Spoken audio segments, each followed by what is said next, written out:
दिल्ली में कोरोना का खतरा अब कम होता नजर आ रहा है।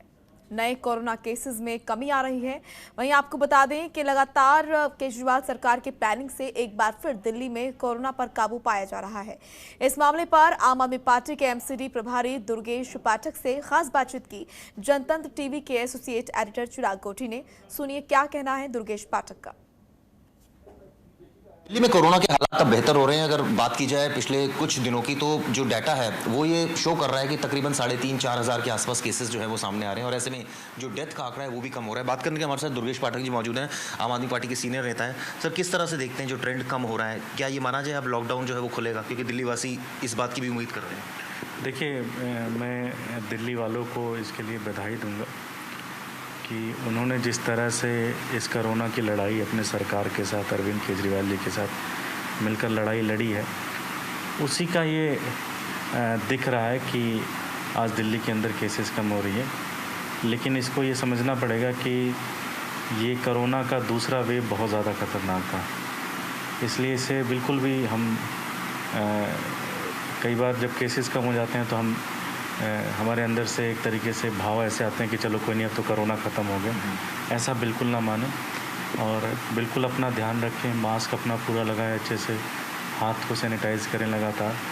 और जैसे जैसे दिल्ली सरकार गाइडलाइन देती रहती है उस गाइडलाइन को फॉलो करें, क्योंकि इस वेव में बहुत अपनों को हमने खोया है। शायद ही कोई ऐसा व्यक्ति होगा जिसने अपने परिवार में, अपने दोस्तों में से ना खोया हो, और हर उम्र के व्यक्ति को खोया। पहले तो ऐसे लोग कहते थे कि सिर्फ बुज़ुर्ग की डेथ होगी, लेकिन इस बार युवाओं की, बच्चों की भी जाने गई हैं। तो इसलिए मेरी सबसे हाथ जोड़कर विनती है कि आप सब लोग कोरोना के जो दिशा निर्देश हैं उसको फॉलो करें, और जैसे जैसे जो भी जानकारियाँ आती रहेंगी दिल्ली सरकार आपको जानकारी देती रहेगी। सर, कोरोना के साथ साथ अब एक ब्लैक फंगस जो है वो भी एक तरह से केसेस सामने आ रहे हैं। पिछले अगर ट्रेंड 2-3 दिन की बात करें तो 80 से ज़्यादा केसेस आ गए। इसको किस तरह से देख रहे हो? दिल्ली सरकार क्या इसको लेकर कर रही है? देखिए, ये बहुत ख़तरनाक बीमारी है, मुझे बताया गया, और इसके ऊपर भी दिल्ली सरकार ने आज बैठक की, इसके ऊपर पूरी रणनीति बनाई, एक हाई पावर कमेटी गठित की डॉक्टर्स की, जो इस पूरे ब्लैक फंगस के बीमारी के पूरे नब्ज़ तक जाएंगे, इसकी सारी गाइडलाइन तैयार करेंगे। साथ ही साथ एलएनजेपी और जेटीबी को इसका एक तरीके से नोडल भी बनाया, जहाँ पे सारी चीज़ों का इलाज अच्छे से हो सके। और आशा करते हैं यही कि जिस तरह से कोरोना की पहली वेव जीती थी हमने, दूसरी वेव में अच्छे से लड़ रहे हैं। आशा करते हैं कि दिल्ली वाले सब लोग मिलकर इस ब्लैक फंगी बीमारी से भी लड़ेंगे। सर, एक ट्रेंड ये भी सामने आ रहा है, जो आंकड़े भी बता रहे हैं, टेस्टिंग भी थोड़ी कम हो गई है। इसके पीछे क्या टेस्टिंग कम हुई है? लोग ये भी कहने लगे हैं, कुछ लोग, मैं सबकी बात नहीं कर रहा, कि ये तो एक तरह से आंकड़ेबाजी हो रही है। देखिए, आंकड़ेबाजी अगर होती तो कोई ना कोई पकड़ ही लेता। आज दिल्ली में किसी को भी टेस्ट कराना है तो उसे दिक्कत नहीं आएगी। अपने घर के आसपास आधे किलोमीटर के अंदर कोई ना कोई सेंटर है, उसमें जाकर आप टेस्ट करा सकते हैं। तो किसी दिन देखते होंगे 1 लाख टेस्ट होता है, किसी दिन 90,000 टेस्ट होता है, किसी दिन 85,000 टेस्ट होता है, फिर देखते होंगे अगले दिन 1 लाख टेस्ट हो जाता है। तो आंकड़ेबाजी तो इसमें कुछ है ही नहीं, जैसे जैसे लोग आते हैं उनका टेस्ट होता है। और मुझे खुशी है कि ज़्यादा से ज़्यादा लोग टेस्ट कराने भी आ रहे हैं, और ज़्यादा से ज़्यादा लोग नेगेटिव भी हो रहे हैं, पॉजिटिव भी हो रहे हैं। कई लोग, 90% लोग घर पे ठीक हो जा रहे हैं, और कई लोग अस्पताल में भी जा रहे हैं। आज बड़ी अच्छी चीज़ ये है कि जो 10 दिन पहले का जो एक माहौल था कि बेड नहीं मिल पा रहे थे, ऑक्सीजन की बड़ी दिक्कत थी, आज दिल्ली उस दौर से बाहर है। आज आपको आईसीयू मिल जा रहे हैं, आपको ऑक्सीजन बेड की कोई कमी नहीं है, बेड खाली हैं आज बहुत ज़्यादा। तो हमारी एक ही कोशिश है कि दिल्ली वालों का बेहतर तरीके से इलाज कैसे हो सके, बेहतर तरीके से उनकी ज़िंदगी कैसे बचाई जा सके। और मैं सलाम करूँगा डॉक्टर्स की, नर्सेज़ की, वार्ड बॉय की, जो पूरे हॉस्पिटल की सिक्योरिटी, जो एम्बुलेंस चलाते हैं लोग, जो एम्बुलेंस का देखभाल करते हैं, मैं उन सबको सलाम करूंगा कि उन्होंने ज़बरदस्त तरीके से काम किया है। अगर वो ना होते तो मुझे लगता पता नहीं क्या त्राही हो जाती। और मैं उन डॉक्टर्स को, नर्स को, सबको सलाम करूंगा। और मुझे बड़ी खुशी है कि दिल्ली के अंदर सभी डॉक्टर्स और नर्स ने मिलकर, इवन दिल्ली नहीं पूरे देश के अंदर मिलकर सभी ने ज़बरदस्त तरीके से काम किया।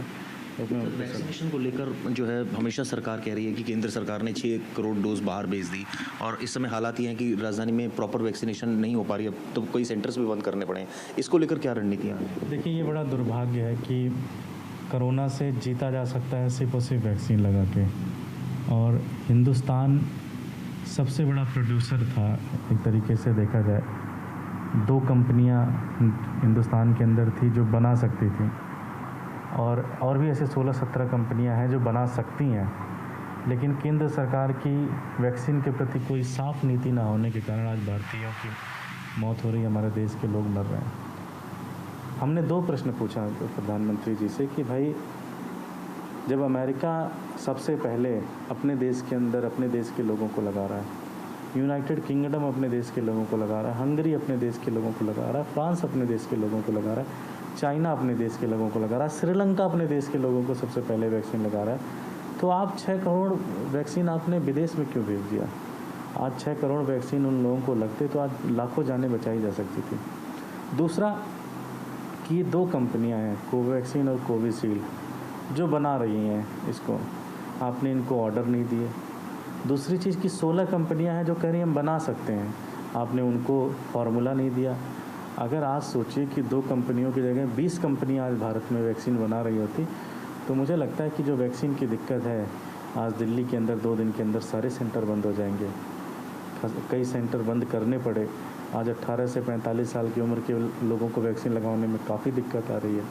उत्तर प्रदेश में वैक्सीन सेंटर बंद है, राजस्थान में वैक्सीन सेंटर, ऐसा नहीं कि सिर्फ दिल्ली के अंदर, पूरे देश के अंदर वैक्सीन सेंटर बंद है। और उसका एक ही कारण है, उसके लिए एक ही व्यक्ति जिम्मेदार है, वो हमारे देश के प्रधानमंत्री जिम्मेदार है, जिन्होंने इसके ऊपर कोई क्लियर कट रास्ता नहीं बनाया, कोई क्लियर कट नीति नहीं बनाई, और जिसके कारण हज़ारों लोग, लाखों लोग मर रहे हैं आज। सर, वैक्सीनेशन के अलावा एक बड़ा मुद्दा रहा जो प्रधानमंत्री के पोस्टर का रहा, जिसमें आपने खुद प्रेस कॉन्फ्रेंस में भी उसको लहरा दिया, इस पर क्या कहना चाहिए? देखिए, निश्चित रूप से अगर इस देश के लोग मर रहे हैं तो केंद्र सरकार से प्रश्न तो पूछना पड़ेगा। प्रश्न तो ये पूछना पड़ेगा कि कोई मतलब मैं अगर अमेरिका नहीं बाहर भेज रहा, अमेरिका से ज़्यादा डिप्लोमेटिक ऑब्लिगेशन तो हमारे हैं नहीं, चाइना नहीं भेज रहा है, फ्रांस नहीं भेज रहा है, रशिया नहीं भेज रहा है, सारे के सारे लोग नहीं भेज रहे हैं। मैं एक आंकड़ा देख रहा था कि लोगों ने अपनी पॉपुलेशन का 5 टाइम्स वैक्सीन अपने पास स्टोर कर लिया। कनाडा ने अपनी पॉपुलेशन का 5 गुना ज़्यादा अपने पास मंगा लिया, अमेरिका ने मंगा ली। जब पूरी दुनिया ये कर रही है तो आप बाहर क्यों भेज रहे हैं? ये तो प्रश्न पूछना पड़ेगा। आज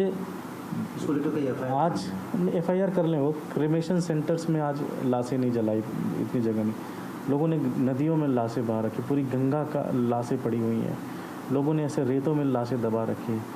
ये लोग बचाए जा सकते थे, इनकी जानें बचाई जा सकती थी अगर वैक्सीन समय पे आ जाता। हम लोकतंत्र में हैं, लोकतंत्र के निवासी हैं, हम प्रश्न पूछ सकते हैं अपने प्रधानमंत्री से, लेकिन किया क्या गया? 25 लोगों के खिलाफ FIR कर दी गई। ये तो ठीक नहीं है। अगर आपसे प्रश्न पूछे और आप इनको FIR कर देंगे, आप चाहते हैं कि कोई आपसे प्रश्न ना पूछे, आपकी हाँ में हाँ मिलाए, ये तो नहीं हो सकता। सर, केजरीवाल सीएम जो है दिल्ली के, उन्होंने कल सिंगापुर वाली बात कही कि भाई सिंगापुर से एक स्ट्रेन आया। बाद में सिंगापुर सरकार ने इसको जस्टिफाइड किया, केंद्र सरकार ने भी किया। उन्होंने साफ साफ ये कहा कि बच्चों की हमें चिंता है, हमें आप देशों की चिंता आप लोग कीजिए, अपनी इमेज फॉर्मेशन आप बनाइए। इसको आप किस तरह से देखिए? सिंगापुर के एजुकेशन मिनिस्टर ने कहा कि सिंगापुर में जो नया स्ट्रेन आया हुआ है, उस स्ट्रेन से बच्चों के ऊपर बहुत प्रभाव पड़ा, बच्चों की जाने जा रही है, उसके लिए हमें तैयारी करना पड़ेगा। ये मैंने नहीं कहा, ये अरविंद केजरीवाल जी ने नहीं कहा, ये सिंगापुर के एजुकेशन मिनिस्टर ने कहा। आप वहाँ के न्यूज़पेपर पढ़ लीजिए, आप हमारे देश की मीडिया की रिपोर्ट पढ़ लीजिए।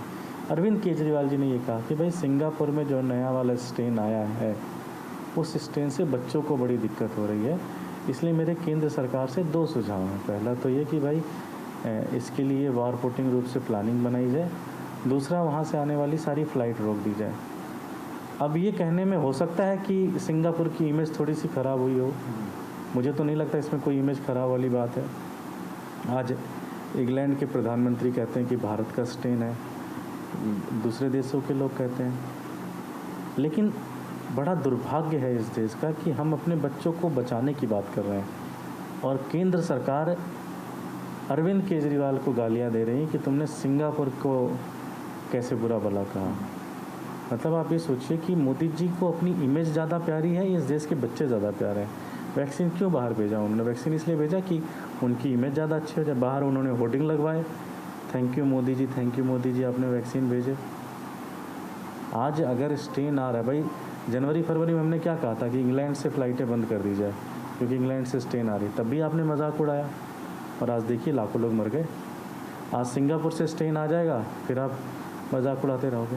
तो समझना पड़ेगा मोदी जी को कि हम किसी देश के खिलाफ नहीं बात कर रहे हैं, हम अपने देश की बात कर रहे हैं। हम कोई सिंगापुर से कोई हमारी हम तो जानते भी नहीं सिंगापुर क्या स्थिति है, लेकिन हम कह रहे हैं कि भाई सिंगापुर के साथ जो स्ट्रेन आ रहा है उसके साथ हिंदुस्तान को बचाना चाहिए, क्योंकि इंग्लैंड के साथ जो आया वो तो आप बचाए नहीं, ब्राज़ील के साथ जो आया वो तो आप बचाया नहीं आपने।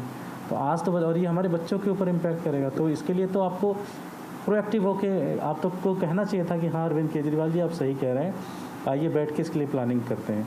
सर केंद्र सरकार ने भी कई आरोप लगाए, उन्होंने कहा ऑक्सीजन की मांग की गई, टाइम टू टाइम प्रोवाइड भी की गई, हालांकि सुप्रीम कोर्ट को भी इंटरवीन करना पड़ा, लेकिन एट द एंड ये भी चीज़ देखने में आई कि दिल्ली का अपना कोई प्लांट ही नहीं है या दिल्ली ने अपनी कोई ऑक्सीजन जनरेट नहीं करी। तो ऐसे में 1 साल तक दिल्ली सरकार क्या सोच के बैठी रही? और सोशल मीडिया पर तो काफ़ी कुछ लिखा गया कि काफ़ी चीज़ें फ्री दे दी गई, लेकिन इस पर फोकस नहीं किया गया। देखिए किस तरह से दिल्ली में ऑक्सीजन प्लांट लग नहीं सकता, क्योंकि एनजीटी का ऑर्डर है, नेशनल ग्रीन ट्रिब्यूनल का यहाँ पे ऑर्डर है कि यहाँ पे ऑक्सीजन नहीं लग सकते।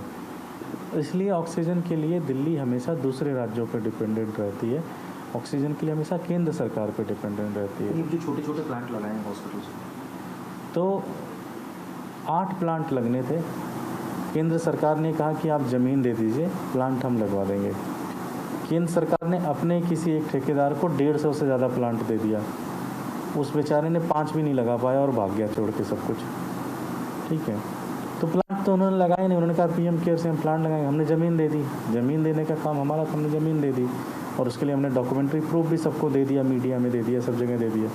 अब इनको जाके प्लांट लगाना था, इन्होंने लगाया नहीं, फिर भी हम उस डिस्कशन में नहीं जाते। हम कहना चाहते हैं कि मान लीजिए कि एक राज्य के पास ऑक्सीजन नहीं है, क्या केंद्र सरकार ये चाहती है कि वहाँ के लोग मर जाएं पूरी तरह से? केंद्र सरकार का क्या बनता है? आज दिल्ली से आप लाखों करोड़ों रुपए का टैक्स लेते हो, आपकी कोई जिम्मेदारी बनती कि नहीं बनती दिल्ली वालों की? दिल्ली के लोग आपको टैक्स देते हैं, दिल्ली के लोग 3 लाख करोड़ से ज़्यादा टैक्स देते हैं और बदले में 300 करोड़ दिया जाता है दिल्ली को। अगर दिल्ली वालों के पास ऑक्सीजन नहीं तो आप ऑक्सीजन नहीं देंगे उनको, मार देंगे आप दिल्ली वालों को। अगर कोर्ट नहीं होता तो आप मुझे बताइए, आपके जो देखने वाले साथी वो बताएं कि क्या दिल्ली को ऑक्सीजन मिलता? नहीं मिलता, लाखों लोग मरते हैं। मैं तो कोर्ट का धन्यवाद करूंगा कि उन्होंने बढ़ चढ़ कर और बहुत सख्ती से केंद्र सरकार के ऊपर काम किया, तब जाके केंद्र सरकार ने ऑक्सीजन दिया। उसके लिए हम केंद्र सरकार का धन्यवाद भी करते हैं।